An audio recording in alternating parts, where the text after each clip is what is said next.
علیکم ورحمۃ اللہ وبرکاتہ۔ عزیز بچوں، آج ہم پھر حاضر ہوئے آپ کے سبق کے ساتھ۔ یہ اسٹینڈرڈ 6 کے بچوں کے لیے ہے۔ چیپٹر 2 کا جو یہ تیسرا حصہ لے کر کے حاضر ہوئے ہیں۔ آج ہم پڑھیں گے حضرت علی کے تعلق سے وہ سارے کیے ہوئے فیصلے جو بہت ہی انمول اور سبق آمیز ہے۔ یہ دوسرا ایک اور معاملے میں آپ نے انتہائی درجے کی فراست کا ثبوت پیش کیا، یعنی آپ کے اندر جو خوبی تھی وہ لوگوں کو پتہ چلا۔ مقدمہ یہ تھا کہ دو شخص کہیں جا رہے تھے، دونوں میں سے ایک کے پاس 5 روٹیاں تھیں جبکہ دوسرے کے پاس 3 روٹیاں تھیں۔ جب دونوں کھانے کے لیے بیٹھے تو وہاں ایک تیسرا شخص بھی آ گیا۔ انہوں نے عرب مہمان نوازی کی رعایت کو برقرار رکھتے ہوئے اس شخص کو بھی اپنے ساتھ کھانے میں شریک کر لیا۔ کھانے سے فارغ ہو کر اس شخص نے ان دونوں کو 8 درہم دے دیے۔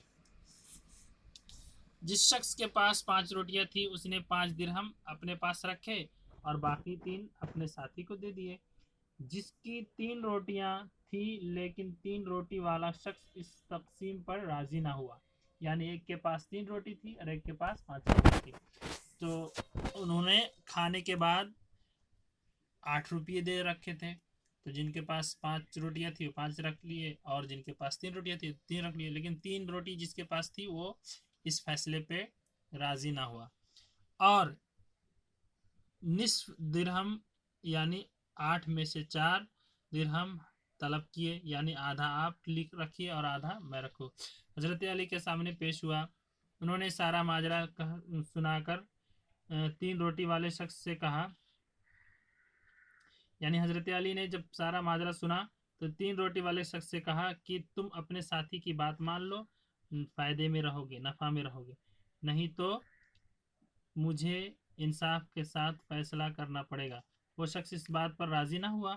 آخر میں حضرت علی نے فیصلہ کیا کہ جس شخص کے پاس 5 روٹیاں تھیں اس کے 7 درہم دیے جائیں اور جس شخص کے پاس 3 روٹیاں تھیں اس کو 1 درہم دیے جائے۔ اب تو وہ شخص جس کی 3 روٹیاں تھیں ہکا بکا رہ گیا۔ ذرا آپ غور تو کیجئے، یہ فیصلہ برحق کیسے ہوا؟ حضرت علی نے نا انصافی نہ کی کرنے کا تصور بھی نہیں کیا جا سکتا ہے، کیونکہ حضرت علی نے یہ فیصلہ اس بنیاد پر کیا کہ ان کو دونوں نے اس بات کا اقرار کیا تھا کہ تینوں کی برابر برابر روٹیاں کھائی، یعنی دونوں نے یہ قبول کیا تھا کہ تینوں کی لوگ جو وہاں بیٹھے تھے سبھی نے برابر برابر روٹیاں کھائی تھی۔ حضرت علی اب دیکھیے کس طرح سے فیصلہ کرتے ہیں۔ آئیے ہم سب اس کی تفصیل کو جانیں گے۔ حضرت علی نے یہ فیصلہ اس بنیاد پر کیا کہ اگر ہر روٹی کے 3 ٹکڑے کیے جائیں تو ہر شخص نے ایک روٹی میں سے 1 ٹکڑا کھایا۔ کل روٹیاں تھیں 8، اس لیے کل ٹکڑے ہوئے 24۔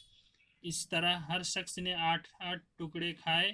جس شخص کی روٹیاں تھیں ان میں سے 15 ٹکڑے ہوئے، جن کے پاس 5 روٹیاں تھیں ان کے 15 ٹکڑے ہوئے، اور جن کے پاس 8 جن میں سے 8 ٹکڑے اس نے کھائے، باقی 7 مہمان نے اور جس شخص کے 3 روٹیاں تھیں ان میں سے 9 ٹکڑے ہوئے، جس میں سے 8 ٹکڑے اس شخص نے کھائے اور باقی بچا 1 ٹکڑا مہمان نے کھایا۔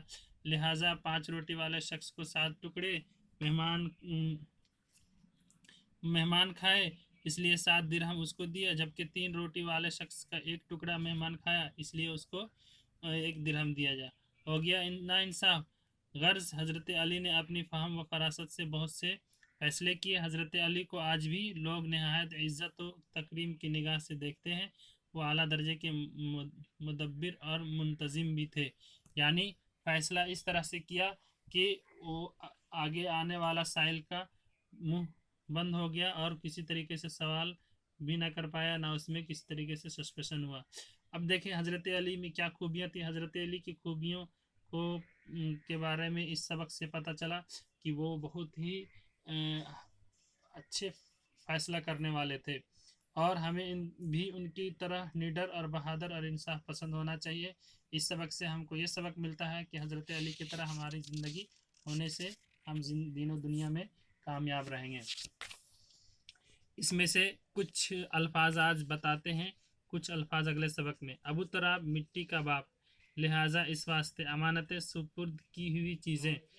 تکریم عزت کرنا، فہم کے معنی عقل سمجھ، مساکین مسکین کی جمع غریب، مخل کے معنی خلل ڈالنے والا، شہادت کے معنی گواہی، منتظم کے معنی انتظار کرنے والا، تصور کے معنی سوچ خیال خواب، قاضی جج مسلمان کا منصف، زرہ لڑائی کی ایک پوشاک جو لوہے کی کٹیوں سے بنی ہوتی ہے، یعنی لوہے کا بنا ہوا کپڑے جیسا پہننے والا پوشاک۔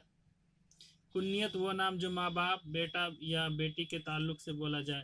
لقب وہ نام جو کسی خاص تعریف یا برائی کے سبب پڑ گیا ہو۔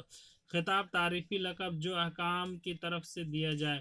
شرک خدا کی ذات میں کسی دوسرے کو شریک کرنا۔ بدری جنگ بدر میں شامل ہونے والا اسلامی سپاہی کو بدری کہتے ہیں۔ ہجرت وطن کو ہمیشہ کے لیے چھوڑ دینا۔ ذیل کے معنی نیچے، سرفراز کے معنی سرفراز کرنا، عزت افزائی کرنا۔ توحید خدا کو ایک ماننا۔ فراست سمجھداری تیز فہمی۔ بقدر ضرورت ضرورت کے مطابق۔ فقرا فقیر کی جمع۔ صاحب الرائے ٹھیک رائے دینے والا۔ کثیر العیال زیادہ بچوں والا۔ مدبر تدبیر کرنے والا۔ عاقل دانش۔ مال غنیمت دشمنوں کا وہ مال جو لڑائی میں ہاتھ آئے۔ انہی لفظوں کے ساتھ ہم اپنے سبق کو ختم کرتے ہیں، پھر ملیں گے اگلے سبق میں انشاءاللہ۔